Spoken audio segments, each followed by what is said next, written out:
Hello everybody, WaffleTime here. As you enter hard mode, one of your first challenges will be the mechanical bosses. Personally, I like starting with the Destroyer since he's regarded as being one of the easier ones of the mechanical bosses, but can still be a challenge nonetheless, especially in Master Mode where his attack and health are through the roof. His head can actually one-shot you if you don't have enough defense. It's like this game wants me to take a bite out of my monitor and keyboard. There's a variety of strategies I'd like to go over for defeating the Destroyer, but the main things you'll need before deciding your primary strategy is going to be the best armor you could get that's available to you in your world at the moment. And also some sweet buff potions. The best armors you'll be able to get at this point in the game are going to be adamantite or titanium. It's at this point in the game in which you could really start leaning towards a class, especially in regard to armor sets, seeing as there are 3 different options for headpieces that go to each respective class aside from summoner. Personally though, I think the leap between the defense of the ranger and magic helmet is absolutely atrocious compared to the melee set, seeing as the melee helmets are in the low 20s at 22 and 23, and the mage and ranger helmets are 4 and 8. That's a big ass difference.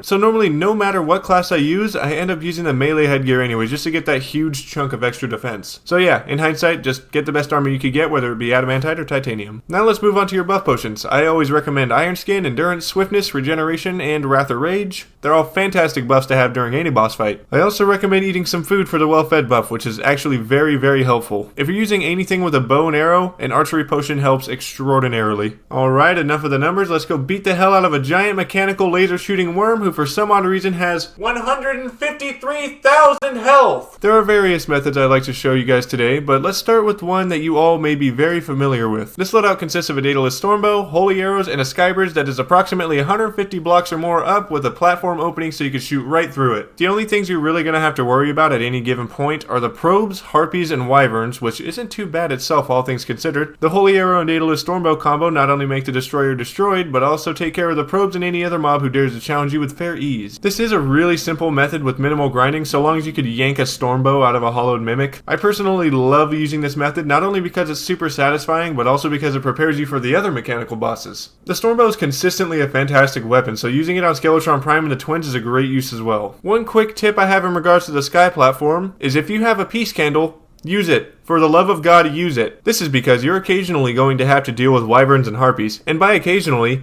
I mean to the point of when you'll want to turn on the nearest deep fryer to its max settings and plunge your entire head and arms into it. Thank goodness for blood moons. I love blood moons. How many? How many? Come on! I'm gonna lose it. But man, this combo shreds even through the great nerf of 1.4. This is generally my go-to method no matter what mode I'm in. On to the next method, which also takes place on that handy-dandy sky bridge you made. This is a fantastic way to destroy the destroyer, and it is to make use of the Nimbus Rod and the Meteor Staff. These two weapons go together like bread and butter, especially against the destroyer. If you post up a couple of Nimbus Clouds to rain down on the destroyer while simultaneously raining down Hellfire from space on this dude, you're absolutely going to make short work of him. It's honestly a great combo, and the Nimbus Rod is really the only thing that's a bit tricky to get. It's a 6.67% drop chance from the Nimbus Cloud enemy that spawns while it's raining. Other than that, the Meteor Staff is super easy to make and really powerful for early hard mode mages. This method, much like the Daedalus Stormbow method, works wonders since all you really have to worry about is the probes. One accessory I would greatly recommend having on deck is the Mana Flower, and also a bunch of mana potions just so you could keep attacking at a consistent and very fast rate. One final quick tip for this method is to really focus on those probes when they start coming up in swarms, since they tend to overwhelm you rather quickly in great quantities if not dealt with in a timely manner. Our last and final method is one I could comfortably say I never thought I would use, but I tried it and it went extremely smooth for some reason. I would like to give you a quote of knowledge and wisdom of a very wise YouTuber, and it goes as follows. The Zappinator is not okay. Thank you, aggressive Bungie. That's right, the orange Zappinator, available as a chance from a traveling merchant stock as soon as you enter hard mode, is... Alright, we get Super Cheese Deluxe Edition. かたじけない。トロこいつら全員下へ